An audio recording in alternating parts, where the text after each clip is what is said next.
Super star Mahesh Babu ప్రస్తుతం దర్శక ధీరుడు ఎస్ఎస్ రాజమౌళి దర్శకత్వంలో భారీ బడ్జెట్ తో తెరకెక్కుతున్న వారణాసి చిత్ర షూటింగ్ లో బిజీగా ఉన్నారు. ఇంత బిజీ షెడ్యూల్లో కూడా ఆయన ప్రముఖ దర్శకుడు గుణశేఖర్ రూపొందించిన తాజా చిత్రం యూఫోరియాను వీక్షించారు. ఒక స్టార్ హీరో అయిన చిన్న సినిమాలను ప్రోత్సహించడం పట్ల ఇండస్ట్రీలో హర్షం వ్యక్తమవుతుంది. సినిమా చూసిన అనంతరం మహేష్ బాబు సోషల్ మీడియా వేదికగా తన స్పందనను పంచుకున్నారు. గుణశేఖర్ గారు తన కథలను ప్రజెంట్ చేసే విధానంలో ఎప్పుడూ ఒక ప్రత్యేకమైన శైలి ఉంటుంది. ఈ సినిమా నాకు బాగా నచ్చింది. ముఖ్యంగా క్లైమాక్స్ తీర్చిదిద్దిన తీరు అద్భుతం. ప్రతి ఒక్కరూ చూడాల్సిన సినిమా ఇది.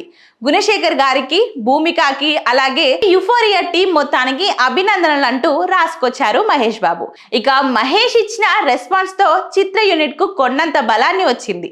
ఈ చిత్రం ద్వారా సారా అర్జున్ తెలుగులో హీరోయిన్ గా పరిచయం కాగా, విఘ్నేష్ గావిరెడ్డి నటుడిగా తన తొలి అడుగులు వేశారు. వీరిద్దరి నటనకు మంచి ప్రశంసలు కూడా దక్కుతున్నాయి.